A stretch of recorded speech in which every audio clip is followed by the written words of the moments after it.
Assalamualaikum warahmatullahi wabarakatuh. Kita mungkin melanjutkan lagi ya eh, materi kita yang pekan lalu. Ini mungkin kita ulang lagi sedikit, terutama untuk contoh soal yang terkait dengan rangkaian magnetik ya. Ini di depan kita ada sebuah soal, sebuah soal yang eh, isinya kurang lebih bahwa pada gambar A itu ditunjukkan sebuah inti besi ya. Inti besinya memiliki tiga sisi. Uh, Tiga sisi di mana bentuknya sama ya. Sisi atas, sisi kiri, dan sisi bawah bentuknya sama. Di mana lebar sisi ini adalah 15 cm. Ya, kedalamannya nanti atau tebalnya itu adalah 10 cm. Sedangkan sisi yang sebelah kanan ini agak lebih tipis sedikit, yaitu uh, lebarnya adalah 10 cm. Lah, untuk inti besi seperti ini, dia memiliki sebuah koil ya, sebuah koil yang terbuat dari lilitan di mana jumlah lilitan koil itu sebanyak 200 lilitan ya. Kemudian mu R ya, permeabilitas relatif dari inti ini sebesar 2500. Pertanyaannya adalah ini berapa banyak flux yang akan dihasilkan apabila pada koil itu kita berikan arus sebesar 1 ampere. Nah, untuk menjawab ini sebenarnya uh, sangat mudah sekali. Pertama yang kita lakukan adalah membuat rangkaian ekivalen ya, rangkaian ekivalen dari bentuk fisik yang ada di sebelah kiri ini menjadi yang sebelah kanan ya, menjadi yang sebelah kanan.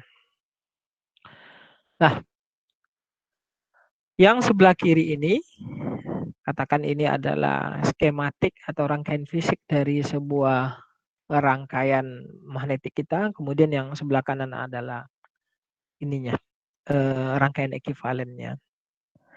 Di sini ada MMF. MMF ini dihasilkan dari arus ya, arus yang kita berikan kepada koil. Jumlah lilitan koil ada 200, arus yang kita berikan adalah 1 ampere. Sehingga MMF ini bisa kita tuliskan seperti ini.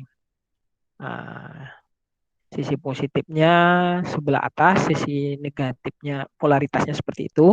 Polaritas positif itu menunjukkan arah keluarnya flux, sedangkan negatif arah masuknya flux. Nah, sedangkan reluktansinya di sini kita buat ekivalennya ada dua, ada reluktansi 1 ya, di sini reluktansi 1. Lalu di sini ada reluktansi 2. Reluktansi 1 dan 2 ini sebenarnya berasal dari ini. Sisi inti yang sebelah kanan ini yang lebih tipis ini kita anggap reluktansi 1. Sedangkan 3 sisi yang sisanya ini kita anggap reluktansi 2. Lah, karena kita diminta menghitung berapa flux yang akan diproduksi, yang akan dihasilkan apabila ada arus input pada koil sebesar 1 ampere, maka yang kita cari yang pertama adalah MMF-nya. MMF itu kemarin kita sudah dapat ya bahwa MMF itu adalah jumlah lilitan koil ya, jumlah lilitan koil N atau 200 di sini dikali dengan arusnya yaitu I. Ya, atau tau sama dengan N dikali I. N-nya ada 200, I-nya ada 1 ampere, maka hasilnya adalah MMF-nya adalah 200 ampere lilitan. Lah kita tahu ya bahwa nanti untuk menghitung flux adalah MMF dibagi reluktansi ekivalen. Reluktansi ekivalen ini harus kita hitung dulu dengan cara menghitung R1 dan R2-nya. Lah, R1 dan R2 itu dihitung pakai rumus R1 itu adalah L1 dibagi apa? Permeabilitas ya, mu dibagi A1. Nah, pertanyaannya L1 itu yang mana, A1 itu yang mana? Kalau mu ini kan gampang, mu itu adalah mu R dikali mu nil. Mu relatif inti besi ini kan 2500, mu nolnya adalah 4V kali 10 pangkat min 7. Itu konstanta. Sekarang L1 ini kalau kita balik lagi ke slide sebelumnya, L1 itu adalah panjang ini, lintasan ini. Nah, mulai dari titik tengah ini sampai ke titik tengah di bawah ini. Kita lihat ini panjangnya adalah 30 cm. Setengah dari ini panjangnya 7,5 cm. Setengah dari ini 7,5. Jadi 7,5 tambah 30 tambah 7,5 totalnya adalah 45 cm. Atau kalau kita bawa ke meter, panjang L1 adalah 0,45 meter. Jadi L1 sudah terjawab. Sedangkan A1 itu adalah luas penampang dari endi besi yang sisi kanan ini. Ini kan lebarnya kan 10 cm nih, 10 cm, 10 cm, tebal ke belakang 10 cm. Maka luas area itu adalah sisi kali sisi ya, 10 cm ya, dikali 10 cm itu adalah 100 cm kuadrat, dibawa ke meter kuadrat menjadi 0,01 meter kuadrat. Nah, kita gunakan rumus ya. Rumus reluktansi adalah L dibagi mu A. L-nya adalah L1, A-nya adalah A1. L1 0,45, A-nya 0,01. Lalu kita masukkan semuanya, maka dapatlah reluktansi itu dalam satuan lilitan per Weber ya, 14.300. Begitu juga untuk reluktansi 2. Ini panjangnya 1,3 meter. 1,3 meter itu asalnya ya dari sini nih. Nih. 5 cm ditambah 30 cm ditambah 7,5 cm tambah 7,5 tambah 30 tambah 7,5 tambah 7,5 tambah 30 tambah 5. Maka totalnya nanti akan menjadi 1,3 meter.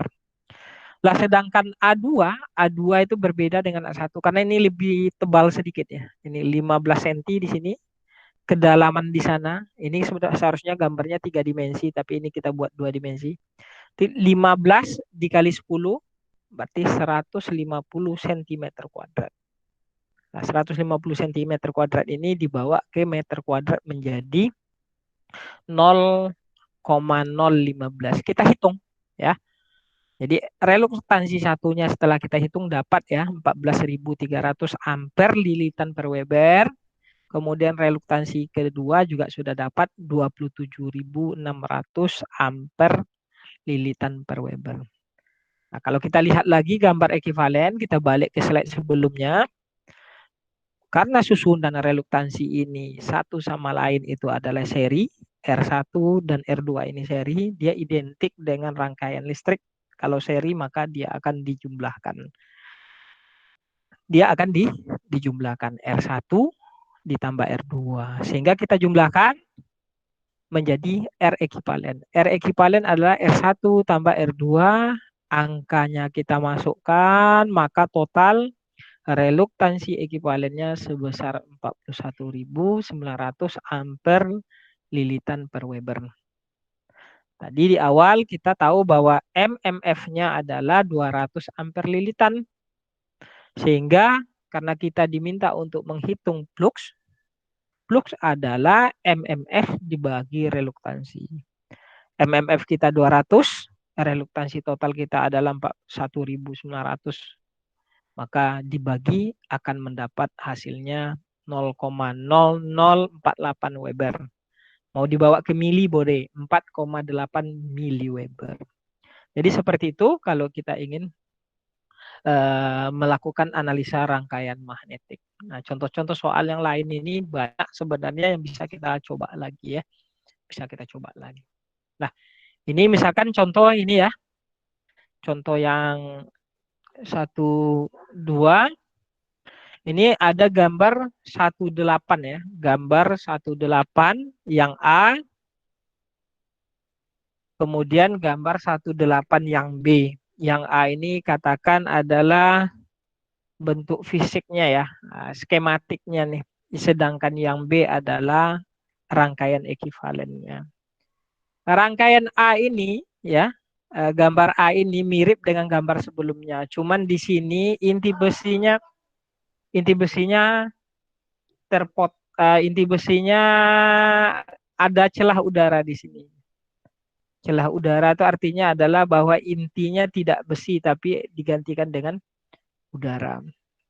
Sama dengan yang tadi, maka bentuk rangkaian magnetik seperti ini bisa kita perlakukan eh, reluktansinya menjadi dua bagian. Yang pertama, reluktansi inti besi ini, ya, reluktansi inti besi ini, lalu reluktansi celah udara. Sehingga maka kita buat di sini RC, ya, RC. RC ini reluktansi core atau inti. Kemudian RA reluktansi air gap, celah udara. Sama dihitung. Tinggal nanti dicocokkan beberapa ketentuan-ketentuan. Kalau luasnya, katakan luasnya di sini luas area inti 12 cm, kemudian celah udara itu karena pengaruh bridging apex misalkan dilebihkan 5%, maka nanti 12 cm kuadrat itu kita kalikan dengan 1,05. Mungkin sedikit kita lihat apanya. Dalam soal ini kita diminta yang pertama berapa reluktansi total, ya. Yang kedua, berapa arus yang dibutuhkan agar ada flux density sebesar 0,5 Tesla di celah udara, ya. Nah, ini sama kita hitung. RC sebenarnya rumus asalnya adalah R sama dengan L dibagi mu dikali A. Karena ini adalah R inti berarti dijadikan C. RC sama dengan LC dibagi mu AC. LC-nya adalah panjang lintasan ini. Mulai dari sini terus sampai ke sini. Ya, itu panjang lintasannya. Nah, panjang lintasannya adalah 0,4 meter. Ya. Kemudian luas areanya adalah di sini 12 cm ya. Dari small gap. Ini 40 cm-nya dari sini ya. Nah, kemudian luas areanya 0,02 meter, 0,002 meter per kuadrat ya. Kemudian luas area untuk celah udara ini 12,6 cm kuadrat. Nah, ini dikalikan nanti. Sebentar kita cek dulu angka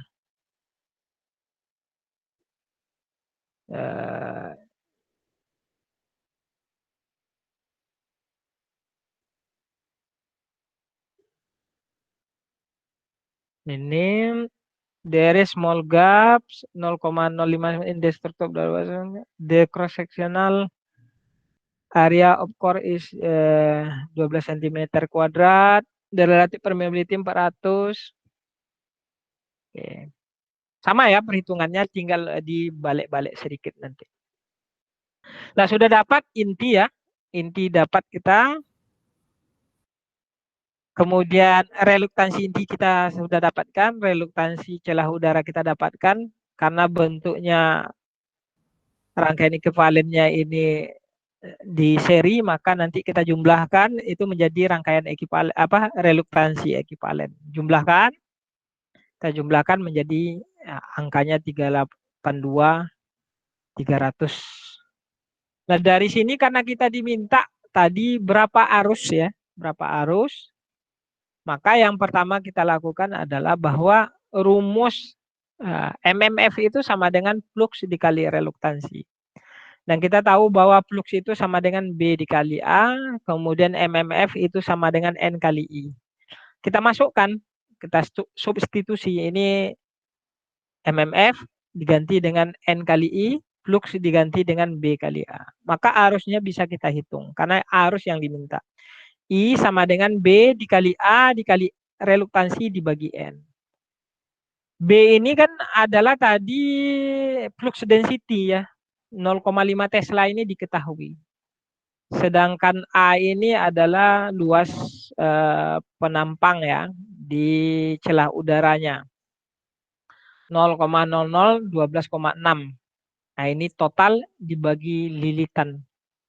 Maka harusnya adalah agar didapatkan flux sebesar 0,5 Tesla, pada koil harus diberikan arus sebesar 0,602 ampere. Begitu seterusnya. Jadi nanti akan banyak soal yang mirip-mirip dengan ini. Ini contohnya misalkan kayak gini. Nah, ini hampir mirip ya. Ada sebuah MMF di sini. MMF itu tentu berasal dari koil ini ya, di mana koil ini terdiri dari 200 lilitan, kemudian diberikan arus sebesar I ya, sebesar I. Nah, kemudian di sini ada inti besi. Inti besi, katakan itu bagian statornya. Kemudian di sini ada bagian apa ini? Rotornya yang ini bentuk motor sederhana nih. Kemudian di sini ada celah udara sedikit di sini. Kemudian di bawah ada celah udara. Jadi ada 4 reluktansi. Reluktansi inti dari stator, reluktansi celah udara bagian sisi apa ini katakan kutub utaranya, kemudian kutub selatannya ini adalah reluktansi jangkar atau rotor. Sama, tinggal dihitung saja. L-nya sudah ada, A-nya sudah ada, L-nya sudah ada, L-core-nya sudah ada, dihitung dengan persamaan yang sama seperti sebelumnya. Ya, sehingga kini di sini kita bisa menghitung RS, R rotor, R celah udara, kemudian dijumlahkan. Kenapa dijumlahkan? Karena dia seri ya, makanya dijumlahkan. Kemudian nanti MMF-nya dihitung ya, MMF-nya dihitung. MMF adalah N dikali I, sama N-nya 200, I-nya 1 ampere, maka dapat 200 ampere lilitan. Kalau kita ingin menghitung flux, sama dengan persamaan sebelumnya adalah MMF bagi reluktansi. MMF-nya dapat, reluktansinya dapat, maka flux bisa dihitung. Nah, kalau kita diminta densitas atau kerapatan flux magnetik, itu rumusnya adalah B flux dibagi luas area. Fluxnya sudah ada, luas areanya ada, maka ya tinggal kita hitung. Dapat dia sebesar 0,19 Tesla. Jadi itu kurang lebih contoh soal untuk analisis rangkaian magnetik. Nanti contoh-contoh soal yang lainnya bisa kita lihat. Nah, kita coba masuk ke ini. Sifat-sifat magnetik untuk inti yang berbahan besi ya, ferromagnetik. Kita tahu bahwa permeabilitas kemarin itu adalah perbandingan antara ya flux density dengan H ya, dengan H. Mu sama dengan B dibagi H. Mu sama dengan B dibagi H. Nah, rangkaian di atas ini ya, kanan atas ini, katakan ini adalah sebuah rangkaian magnetik sederhana. Rangkaian ini bekerja dengan cara memberikan arus ya, memberikan arus pada koil ini. Ya, katakan arusnya diberikan dari kecil ya, arus kecil, kemudian dinaikkan pelan-pelan. Lah, dinaikkannya arus atau di sini kalau menaikkan arus itu sama artinya dengan menaikkan MMF, karena kita tahu bahwa MMF itu adalah N dikali I. N-nya adalah konstan jumlah lilitan, I-nya itu bisa diubah-ubah. Diubah-ubah dari kecil menjadi besar atau sebaliknya dari besar menjadi kecil, ya. Atau sebaliknya polaritasnya diubah. Juga bisa, tidak ada masalah. Nah, saat arus kita naikkan pelan-pelan, nah ini saya naikkan arus pelan-pelan, maka flux yang terjadi juga akan naik. Flux yang terjadi juga akan naik.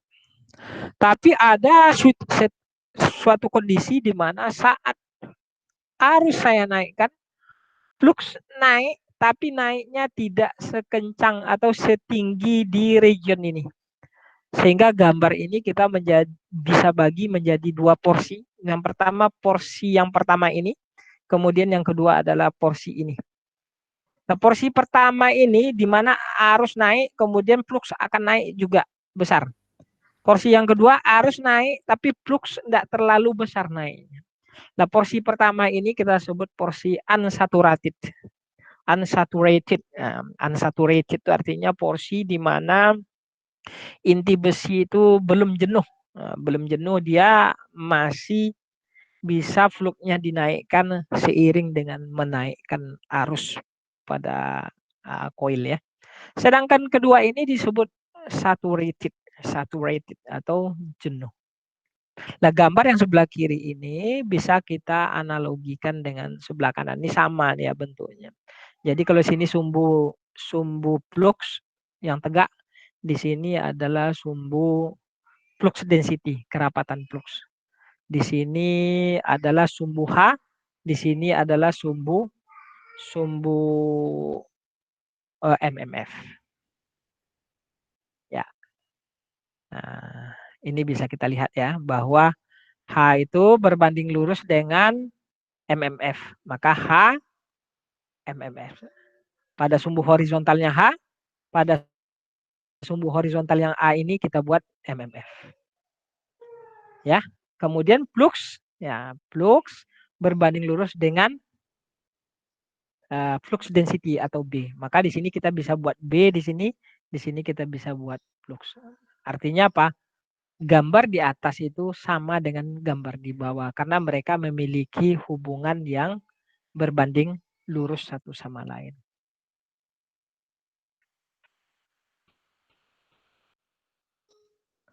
Lah, ini sedikit tentang rugi-rugi pada inti besi ya. Ini kalau sebuah inti besi kita berikan dengan arus ya. Pada koilnya kalau kita berikan dengan arus bolak-balik ya, arus bolak-balik, maka di situ akan ada fenomena flux sisa. Misalkan gini, saat arus kita naikkan ya, seiring dengan naiknya waktu arus dari nol saya naikkan sampai ke puncak.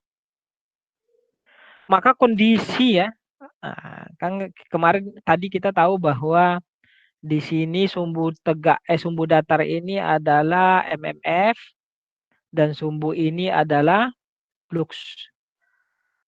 Menaikkan arus itu sama dengan menaikkan MMF. Saat arus naik, maka di sini akan ada kurva ya, kurva karakteristik BH namanya atau kurva karakteristik MMF terhadap flux namanya. Dia ikut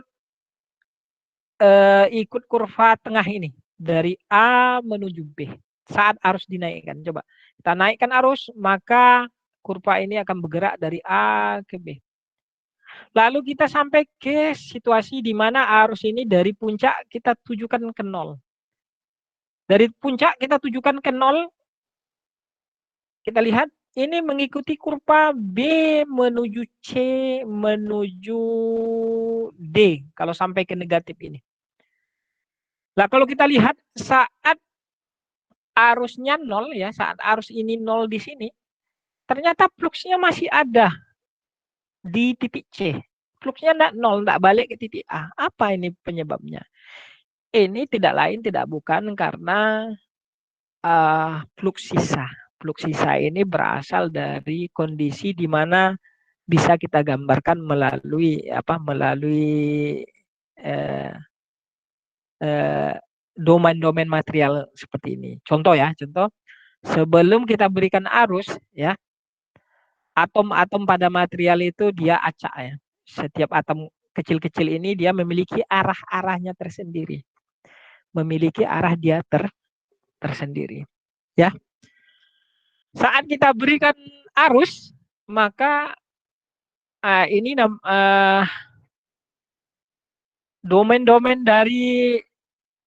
dari apa atom ini dia akan memiliki arah yang sama, ya, akan memiliki arah yang sama ke sini.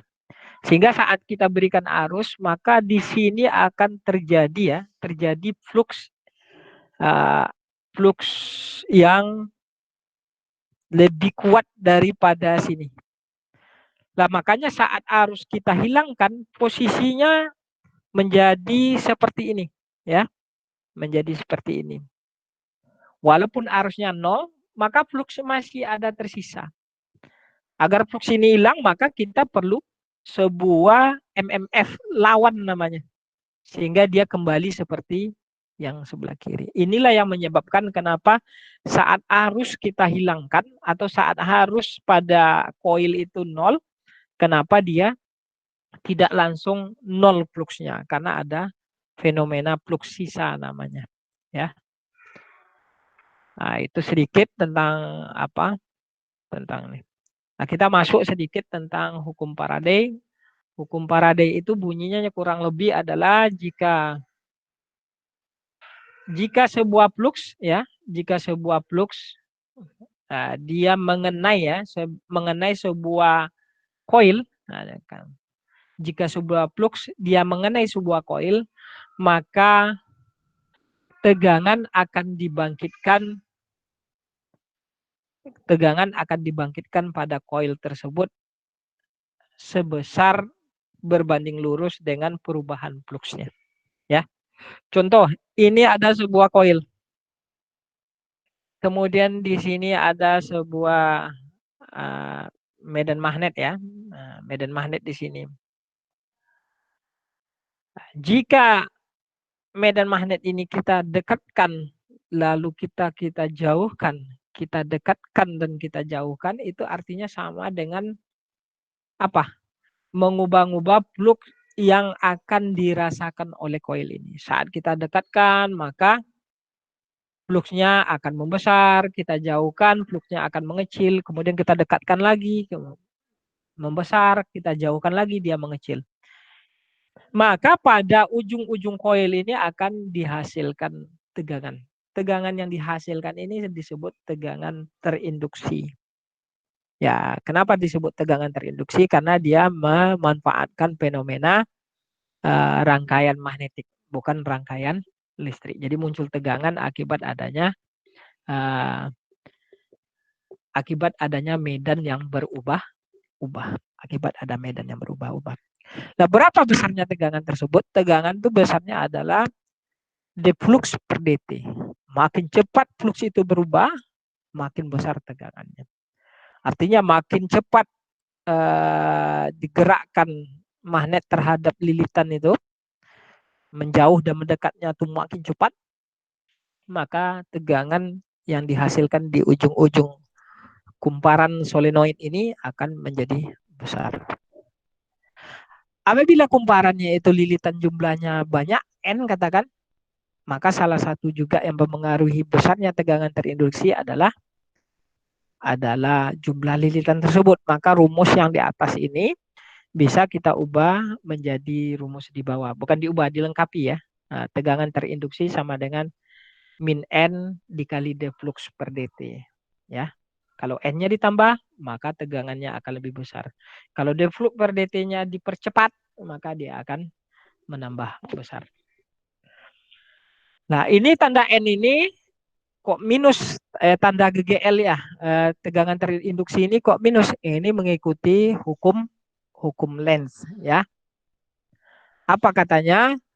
Arah tegangan pada sebuah koil adalah sedemikian sehingga if the coil terminal were short circuit, jika ujung-ujung terminal koil ini dihubung singkatkan atau dijamperkan, ya, maka akan menghasilkan arus, ya, yang menyebabkan flux melawan flux aslinya. Katakan, ya, tadi Tadi saya dekatkan sebuah magnet terhadap koil ini. Katakan fluxnya adalah ini, yang bawah, panah yang solid ini.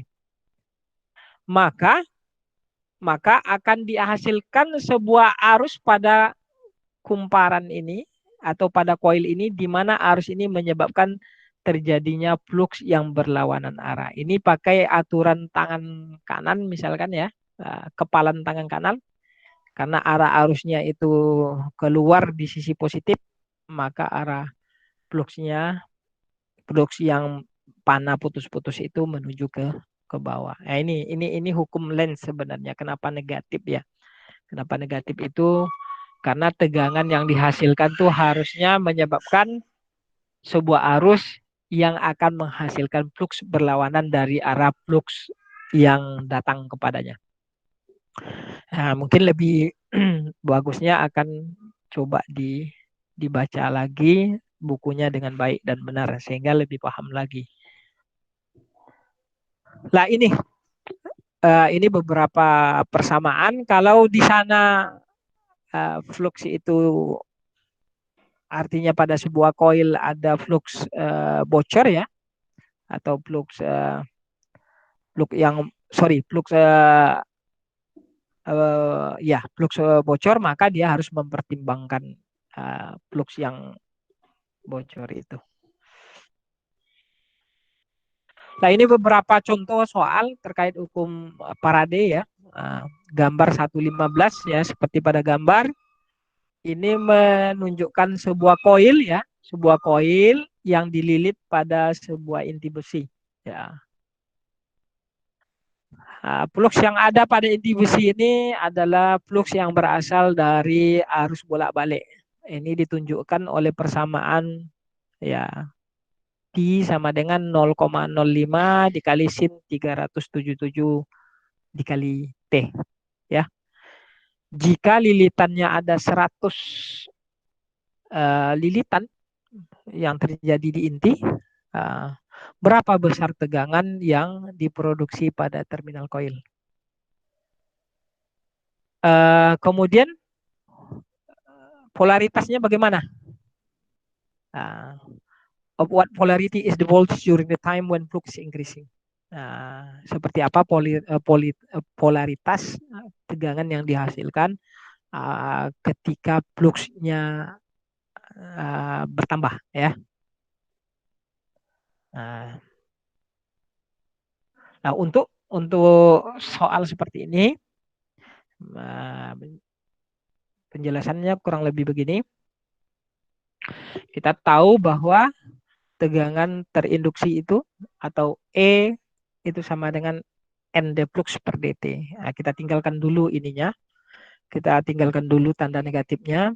Jumlah lilitan tadi adalah 100 lilitan sesuai dengan pada gambar ini. Ada 100 lilitan. D flux per dt ini artinya adalah laju perubahan flux terhadap waktu. Kita punya persamaan flux 0,05 sin 377 T. Sehingga D flux per dt itu adalah derivatif ataupun turunan dari persamaan itu. Nah, turunan dari sin adalah cos ya. Turunan dari sin adalah cos. Kemudian argumennya 377T itu juga kita turunkan. Nanti tinggal dikalikan ya. 377 dikali 0,05 kemudian dikali 100. Itu dapat 1885 cos 377T. Ya. Nah, jadi ini hasilnya.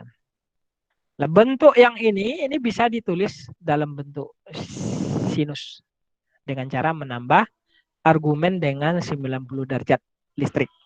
Dengan menambah 90 derajat listrik. Karena kita tahu cos alfa itu sama dengan sin alfa tambah 90.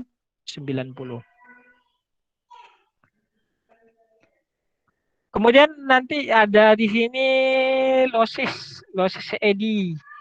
Eddy current losses. Mohon dibaca apa itu eddy current losses. Eddy current losses itu adalah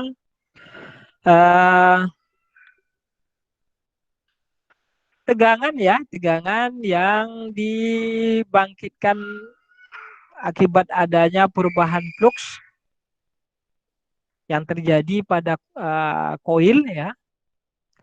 Tegangan ini ternyata bisa menyebabkan arus yang mengalir pada inti besi. Nah, arus yang mengalir pada inti besi inilah yang kita sebut dengan arus eddy. Lah dia sebenarnya secara fisik itu dia bisa dirasakan bahwa intinya menjadi panas. Lah rugi-rugi eddy ini arus eddy ini ini proporsional dengan jalur L tadi ya, jalur L yang ada pada inti besi. Karena kita tahu tadi flux itu mengalir melalui jalur L tadi ya, panjang lintasan tadi. Nah, karena itulah agar jalur itu menjadi kecil, maka inti besi itu harus kita laminasi dia, kita jadikan dia tadinya pejal, kita buat dia berlaminasi. Dengan adanya seperti ini, maka arus eddy-nya akan bisa berkurang. Nah, ini contohnya mungkin seperti ini. Ini eddy current kalau flux itu kalau kita pakai apa namanya kaidah tangan kanan ya, arah flux itu ditunjukkan oleh jempol, kemudian arah arus itu ditunjukkan oleh jari-jari kita, maka kita lihat arus eddy current-nya akan nah ini. Namun kalau kita buat laminasi, dia akan terpenggal jadi kecil-kecil ya, jadi tidak sebesar yang di sebelah kiri. Itu mungkin kalau bisa kita lanjutkan, kita coba masuk ke eh, bagaimana cara menghasilkan gaya yang terinduksi pada sebuah kawat.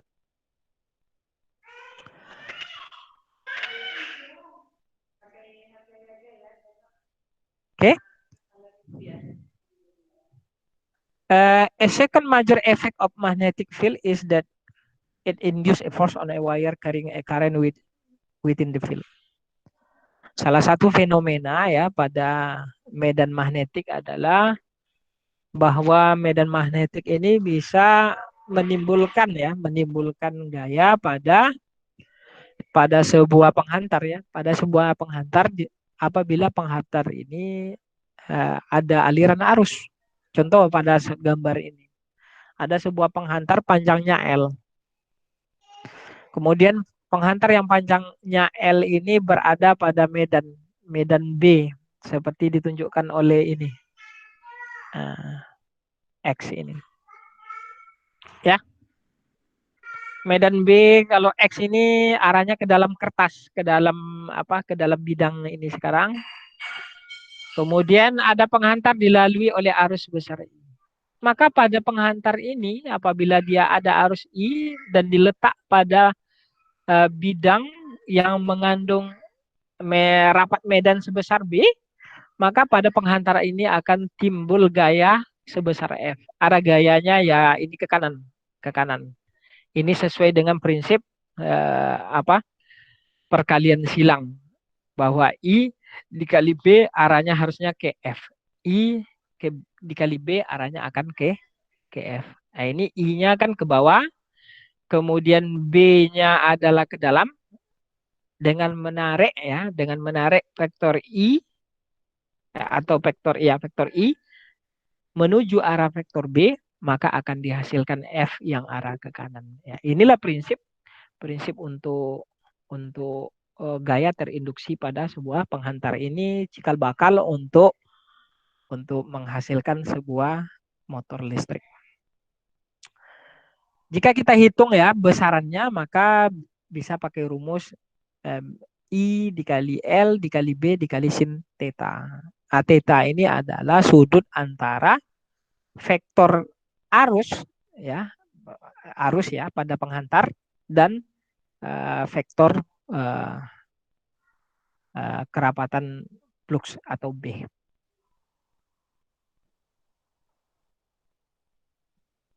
Kemudian selanjutnya ini prinsip kerja generator adalah tegangan akan terinduksi apabila konduktor yang digerak-gerakkan pada medan magnet. Apabila ada konduktor digerak-gerakkan pada medan magnet, maka akan muncul tegangan. Ini kan prinsip kerja dari generator, karena kita tahu bahwa generator itu prinsip kerjanya adalah konduktor atau rotor yang kita gerak-gerakkan terhadap medan magnet, atau sebaliknya kalau kita lihat sebuah generator yang kita gerak-gerakkan adalah medannya sedangkan konduktornya diam, atau sebaliknya. Apabila konduktornya kita gerak-gerakkan, medannya diam, itu sama saja, ya. Katakan pada sebuah gambar ini ya, pada gambar ini ada sebuah konduktor. Konduktor panjangnya L berada pada sebuah medan besarnya B. Konduktor ini kita gerakkan ke kanan, ke kiri, ke kanan, ke kiri, ke kanan, ke kiri, maka akan muncul akan muncul tegangan di ujung-ujung konduktor tersebut. Akan muncul tegangan di ujung-ujung konduktor tersebut. Inilah yang menjadi cikal bakal dari sebuah generator. Jadi prinsipnya, apabila ada sebuah konduktor yang merasakan medan magnetik yang berubah-ubah, maka pada konduktor tersebut akan muncul tegangan terinduksi. Intinya ada medan magnetik yang berubah-ubah. Ya, cara mengubah medan magnetik itu adalah dengan cara menggerakkan konduktor tersebut, atau sebaliknya. Konduktornya diam, kemudian medannya yang digerakkan. Nah, berapa besar tegangan yang muncul? Besar tegangan yang muncul adalah V dikali silang B dikali L. Berarti vektor kecepatan dikali vektor B, ya. Vektor B ini adalah densitas atau kerapatan flux magnetik dikali L. Arahnya ya, arahnya seperti yang ditunjukkan, arah GGL itu seperti yang ditunjukkan pada gambar. Nah, mungkin contoh ya. Contoh gambar 117 menunjukkan sebuah konduktor yang bergerak dengan kecepatan 5 meter per detik ke kanan. Dia bergerak pada sebuah bidang di mana bidang ini mengandung medan magnetik sebesar B ya, dengan rapat medannya sebesar B. Rapat medannya 0,5 Tesla menuju ke kertas, menuju bidang ini. Artinya masuk ke dalam ini. Ini diberi tanda dengan X di sini, artinya masuk ke dalam. Panjang dari konduktor ini 1 meter. Ini L-nya 1 meter. Arahnya ya ini, sejajar bidang. Pertanyaannya, berapa besar tegangan dan bagaimana polaritasnya? Berapa besar tegangan dan bagaimana polaritasnya? Ya, ini V-nya kecepatan meter per detiknya ke kanan, B-nya ke dalam. Nah, B-nya ke dalam. Kita lihat. Kita tahu bahwa rumus tegangan itu adalah V dikali V dikali silang B dikali N.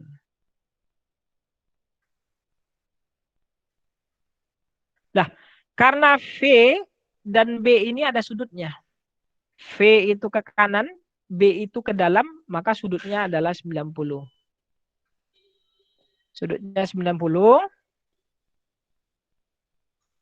Siapa?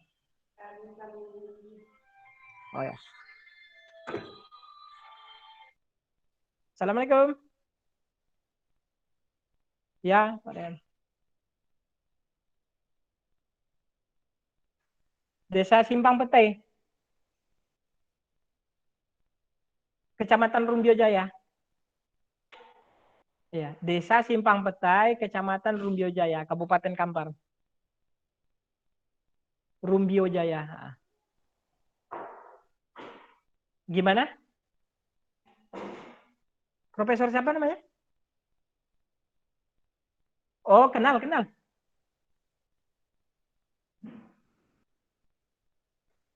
Ya, Pak. Halo.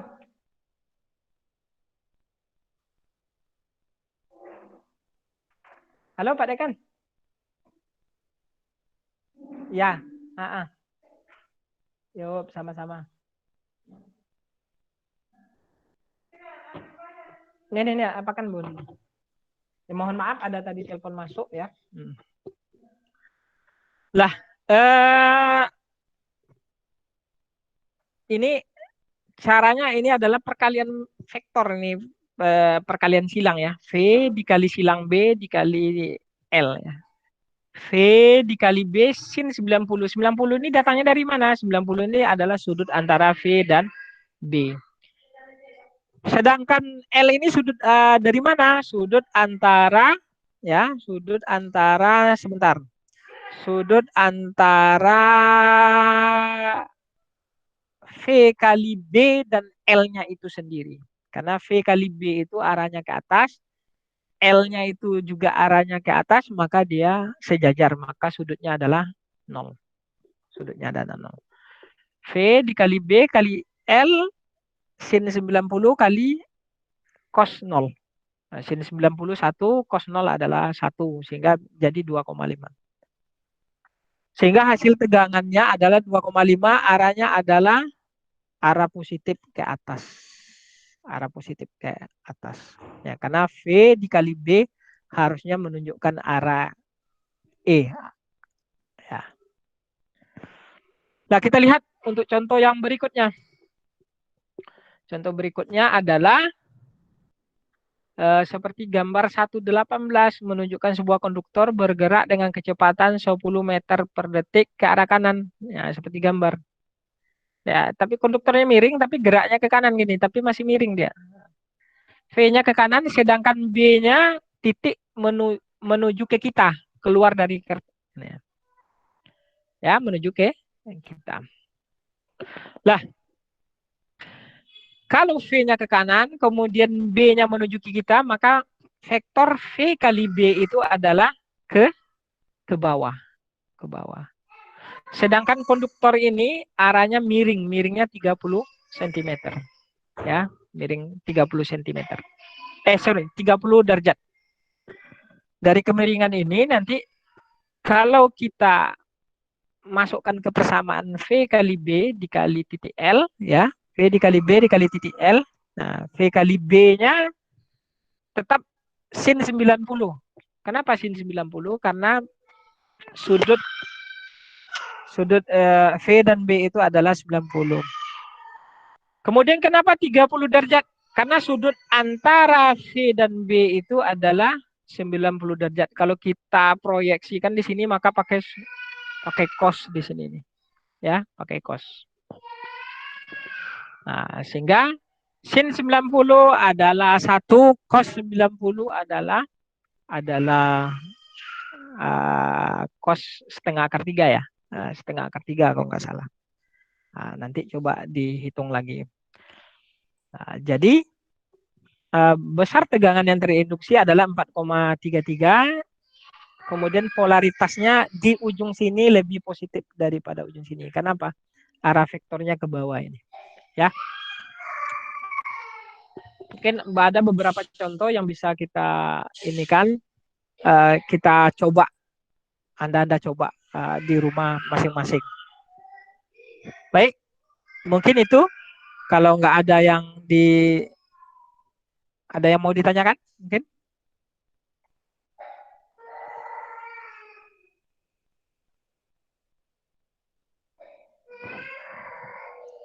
Ya, kalau nggak ada mungkin Bapak minta bantu ke siapa ke komtingnya ya. Mohon diisi absensi di Excel itu. Mohon bantuannya ya. Iya bisa Pak. Nggak ada ini pertanyaan? Cukup? Cukup Pak. Ya. Cukup Pak. Cukup. Ya, mohon diisi absennya siapa komtingnya ya. Kalau nggak ada pertanyaan, kita lanjut pekan depan mungkin jam hari Rabu ya. Kemudian kita sudah pindah ke topik tentang transformator nantinya. Mungkin itu.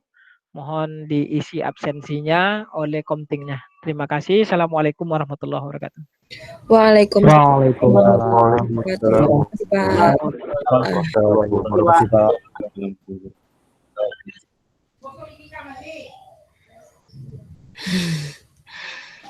Bang An. Apa Tengku? Bang An, Apa?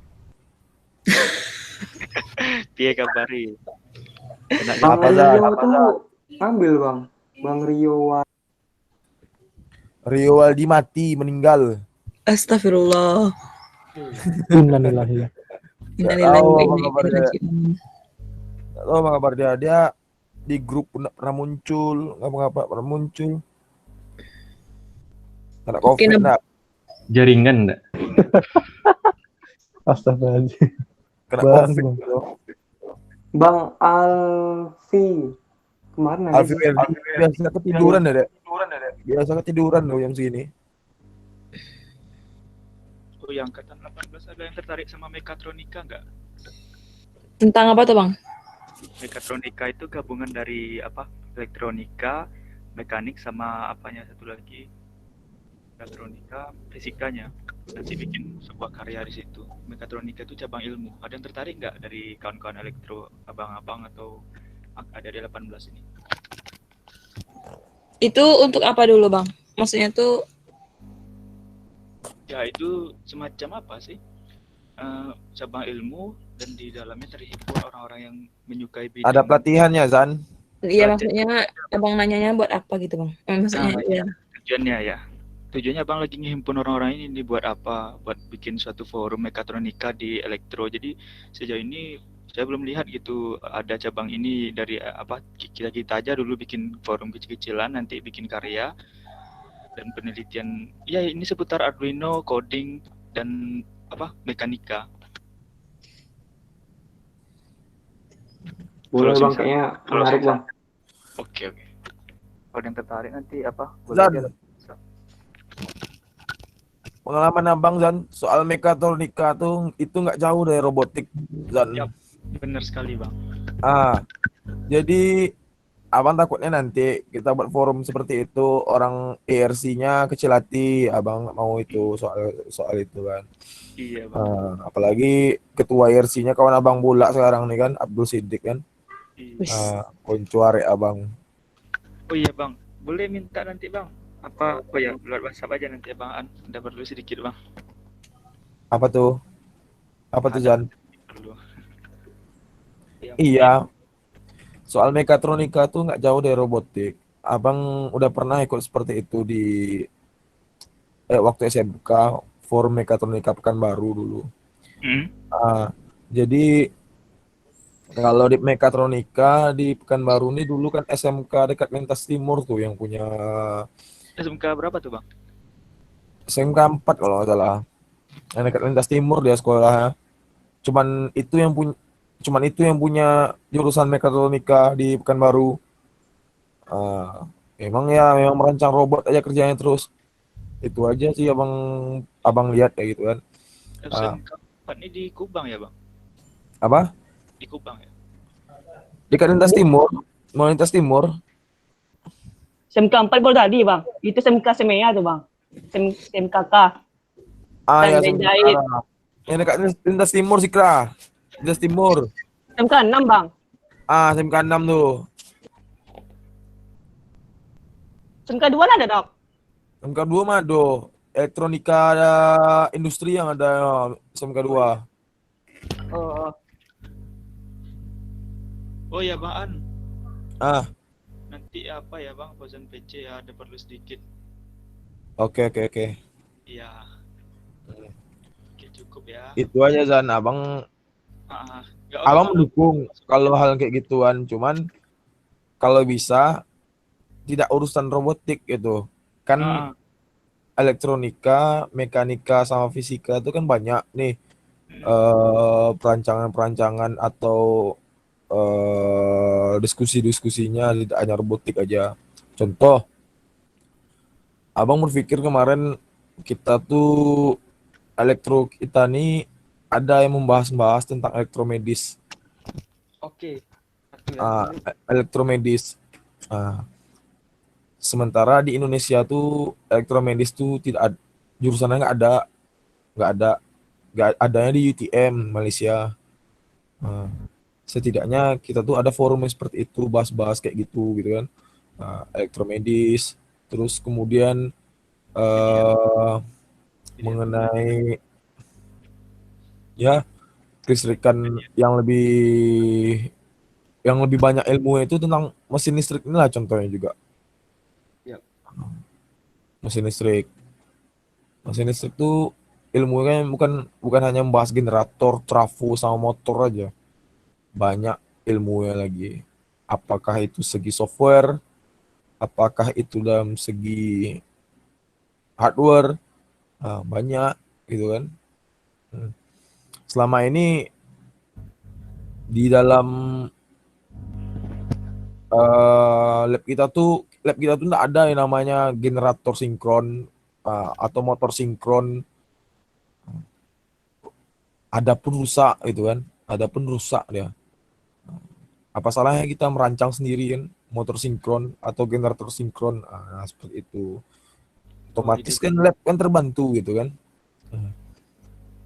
Kalau misalnya Fauzan ada sepak terjang seperti itu kan itu lebih bagus. Abang dukung kali itu kalau gitu tuh. Tetapi serius gitu.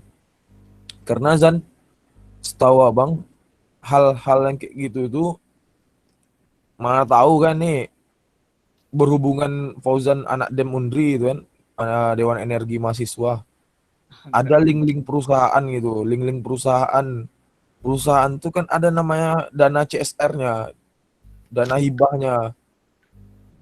Dalam segi pendidikan maupun dalam segi sosial. Mereka tuh mau bantu tuh. Waktu contoh nih Pak Iswadi ini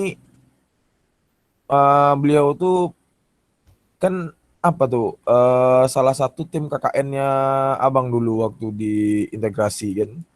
Jadi mereka tuh mengelola dana CSR tuh untuk jadi perkebunan, ya membantu orang-orang desa lah gitu kan, untuk keekonomian desa, ekonomi desa. Seperti itu juga mana tahu bisa dari mahasiswa membuat seperti itu kan. Itu lebih bagus sekali itu. Udah kampus terbantu, wawasan terbantu, mungkin lapangan kerja pun gampang yang didapat nanti setelah kita tamat dari hal-hal seperti itu. Kayak gitu Zan. Itu bagus sekali itu Zan kalau kayak gitu. Abang terpikir kayak gitu waktu semester 7, cuman itulah semester 7 kemarin terpikir kayak gitu kan, siap KKN lah terpikir kayak gitu. Cuman udah nggak ada rasanya antusias mahasiswa seperti itu kan, ya udah abang malas juga makin kayak gitu. Dari BEM aja abang diskusi kemarin nggak ada, susah tuh Yan, alah belum coba dia bilang susah, aku bilang gitu kan. Udahlah, malas abang lagi Zan. Iya Bang, bagus. Coba lah Zan. Terima kasih masukannya Bang. Mungkin sedikit di awal Fauzan klarifikasi ya. Kalau mekatronika yang akan dicakup ini mungkin tidak sepenuhnya atas robotika atau mungkin dalam bahasanya mendahului kawan-kawan dari abang-abang dari URC. Iya. Cakupannya seperti abang bilang tadi. Terima kasih juga Bang masukannya Bang untuk elektromedis, mesin listrik, software, hardware dan generator sinkron.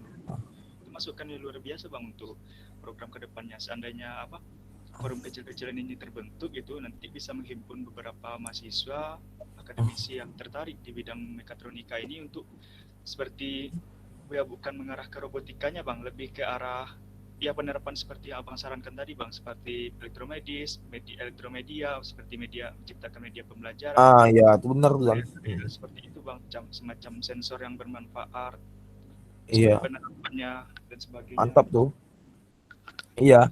Abang mandang sendiri kan, kalau kayak ERC kan cuman robot aja pegangnya, robot ya kan, robot. Dan eventnya KRI. Sementara event elektro tuh banyak di luar sana tuh, maupun dalam bentuk virtual ataupun dalam bentuk secara langsung kan. Iya Bang, salah satu pendorongnya izin segera Bang, salah satu pendorongnya terpikirnya membuat forum seperti ini karena ini ya Bang, bukan iri ya bahasa iri dalam hal positif sama tetangga kita teknik mesin itu hampir setiap tahun mereka selalu ada event. Iya memang. Karya Fauzan tengok sendiri di jurusan kita elektro ya ada forum seperti itu cuma belum masif gitu Bang, pergerakan untuk Iya, seharusnya kan dari wadahnya dari Himatro tuh awalnya seharusnya kayak gitu, seharusnya kan. Nah, cuman awak kita nih Himatro di taunya cuma ngospek maba ya dah tuh aja. Nah, kalau abang mendukung tuh kayak gitu, Zan, abang kita malu rasanya, masa mau forum mobil listrik aja nak mesin yang berangkat, seharusnya kita yang berangkat. satu-satunya ya Bang. Abang kesalnya kayak gitu, mesin bisa soal mobil listrik, kontes mobil listrik, tapi mesin yang berangkat. Seharusnya antar gabungan mesin sama elektro itu lebih konkret.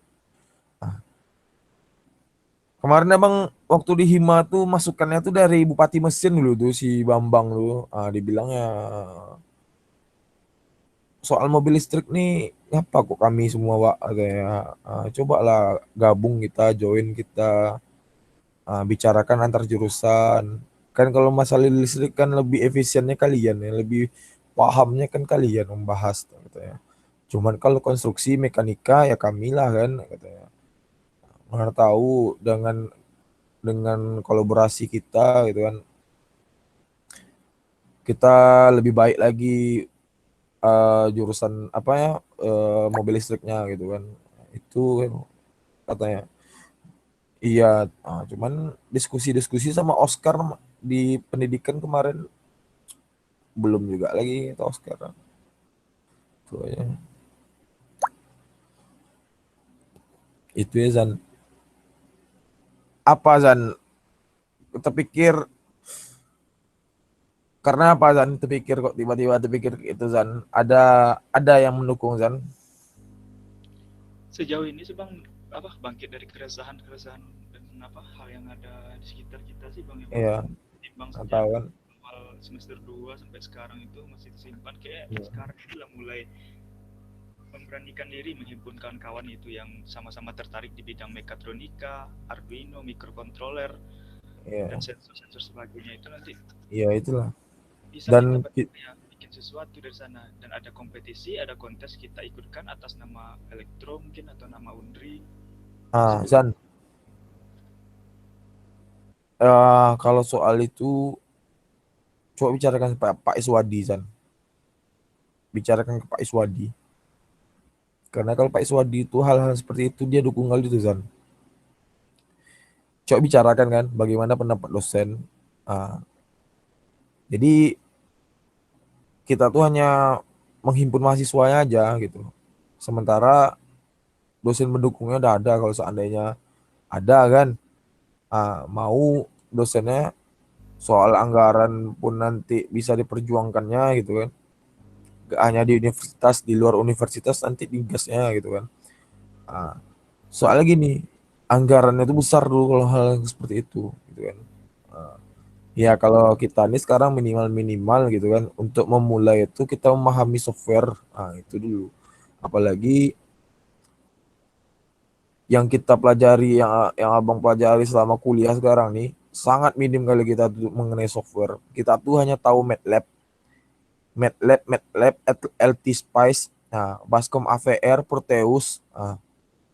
Kita nggak tahu kan yang lain-lainnya bagaimana. Kita nggak ada belajar ETABS, kita nggak ada belajar terus ATP tambahannya juga kita nggak ada belajar kayak merancang coding tuh. Seperti sebenarnya seharusnya seperti anak telekomunikasi kan harus belajar seperti itu juga, nggak hanya anak teknik informatika. Itu saja. Iya Bang, baik Bang, makasih banyak juga lagi Bang, ada masukan lagi kan beberapa. Iya, setidaknya kita bergeraknya mulai dari software gitu kan. Datangi ahli-ahli software, misalnya siapa gitu. Pak Ferry Chandra misalnya jadi apanya. Karena kita punya dosen yang hebat-hebat di sini gitu. Iya, makanya menempatkan secara optimal ya Bang. Ya, kalau soal Excel tuh Pak Yayan, MATLAB Pak Yayan. Kecang tuh kalau soal itu. Dan Pak Yayan tuh mendukung tuh yang kayak gitu tuh Zan. Dia sering tuh ngomong-ngomong kayak gitu tuh. Coba dari Himatro dibuat hal-hal positif seperti pelatihan software atau segala macamnya gitu kan. Itu saran-saran beliau terus tuh Pak Pak Yayan lah nomor 1 kalau hal kayak gitu tuh. Mau dia tuh, udah jelas tuh lah. Nah, selebihnya nanti dari Pak Yayan bisalah ke Pak Iswadi nanti kan, ke Pak ini, Pak itu gitu. Nah, jangan dulu jangan bicara dengan anak-anak yang apa dulu IRC atau sama Pak Ferry, dosen-dosen yang bersangkut IRC, soalnya mereka nanti merasa terlangkahi kan. Iya. Ya, kita didefinisikan dulu bagaimana mekatronika itu apa sih. Tidak hanya merancang robot saja, cuma merancang ini itu. Kita harus paham dulu lah mengenai mekatronika. Setidaknya dasar-dasarnya kita udah paham sebelum kita launching gitu. Dipetakan dulu ya bang, dipetakan. Iya. Aja yang setidaknya tidak saling bergeserkan nanti dengan URC sendiri. Iya sih ya, abang mikirnya seperti itu sih. Bisa aja nih, tiba-tiba kita bilang aja nanti ini rencana mau ada buat seperti forum mekatronika. Tahu anak IRC, wah ini apa nih ini, kan? Langsung di take down awak kan? Iya.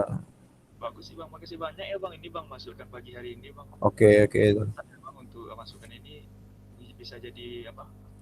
Kritikan dan saran yang membangun. Itu bisa tuh. Ajak anak 18 nih Zan. Anak 18 nih kan bakal megang hima nanti ya. Kayak Rel calon bupati. Mana kayak Rel? Apa bang? Tuh. Kayak nih bisa nih diajak Zan. Dia kan sekdis PPSDM-nya tuh. Sentek kan dia yang megang tuh. PPSDM BMFT. Mana tahu kan buat secara luas. Jangan hanya elektro aja, tapi gabungin tuh sama anak mesin. Keril kan sekdis PPSDM Andrel. Iya bang.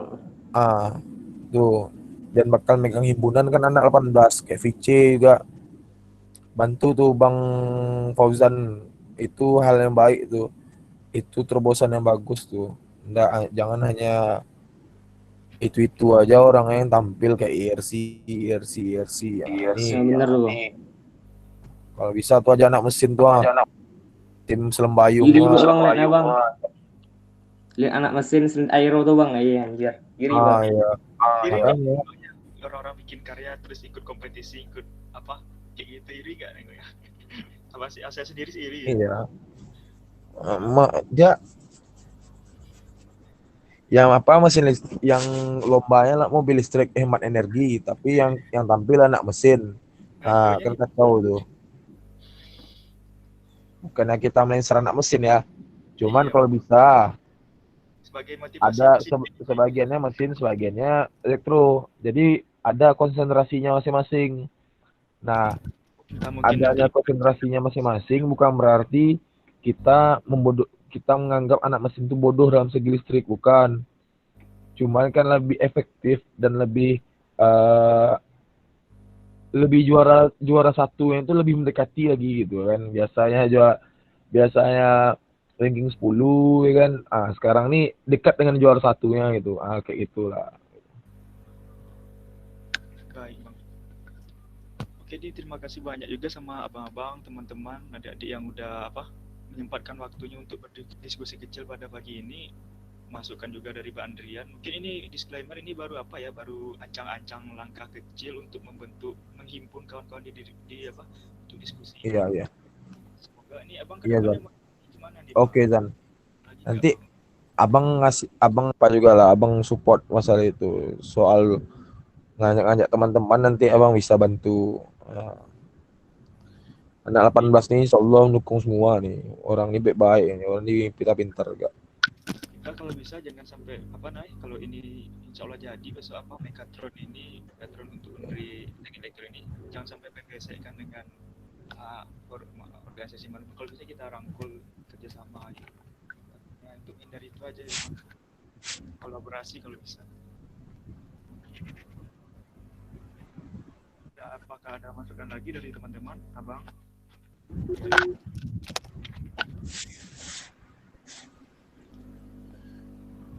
Ya Zan. Ya abang, apakah ada masukan lagi?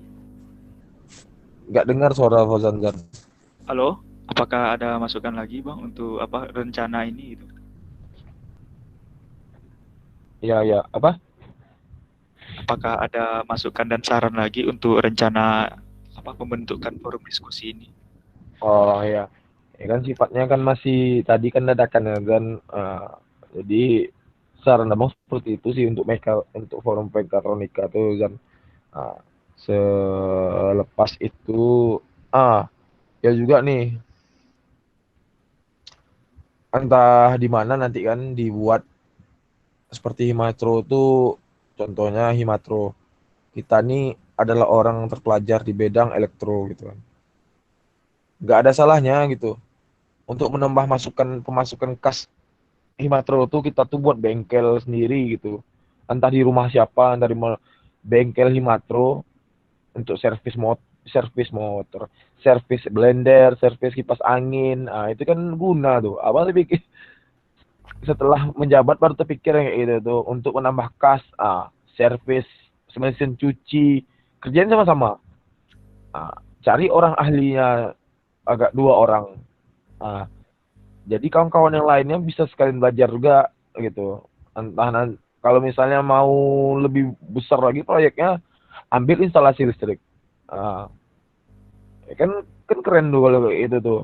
Jadi uang masuk Ematro tuh besar gitu. Ya rinciannya bagi peserta pekerjanya, kan teknisinya istilahnya berapa sekian gitu. Kasih Matro sekian gitu. Kayak gitu. Atau yang kecil-kecil aja dulu kayak servis blender apa segala macam kan itu untuk guna tuh kan. Atau dari forum mekatronikanya bisa buat seperti itu kan. Itu kan membantu-bantu tuh awalnya dapat uang 200 100 kumpul untuk uang kas dari hasil kerja sama-sama itu bisa terbeli nanti barang-barang robot tuh atau terbeli nanti kayak alat-alatnya kecil-kecilnya seperti solder, timah atau IC-nya atau beli apa. Jadi Arduino. Jadi setidaknya awal mula tuh kawan-kawan di mekatronika tuh belajarnya kayak bagaimana menginput IC gitu biar bekerja LED yang seperti ini bagaimana seperti itu. Itu senang orang tuh. Jadi penerapan di lapangan tuh langsung nggak hanya teori ya hitung ya penting orang anak teknik kimia pun kalau masuk anak fisik pun masuk pasti senang dia kayak gitu tuh. Kan gampang tuh yang buat kayak gitu tuh. Apalagi programnya sudah ada di Google. Tinggal penerapannya saja. Kayak gitu. Iya, baik Bang. Oke, kayaknya cukup ya. Izin ya Bang. Terima kasih banyak. Apa, Zan? Cukup ya Bang. Oke, Zan. Diskusi pagi ini cukup. Terima kasih banyak udah mengizinkan waktunya berdiskusi. Saya ucapkan assalamualaikum warahmatullahi wabarakatuh. Waalaikumsalam. Semangat, Zan. Semangat mahasiswa. Semangat 18. Terima kasih, Ikut Bang. mahasiswa. Terima kasih supportnya teman-teman untuk semoga forum ini segera terwujud dan memberikan manfaat untuk Ya, masyarakat. Bang off dulu ya. Assalamualaikum. Ya, Bang. Waalaikumsalam.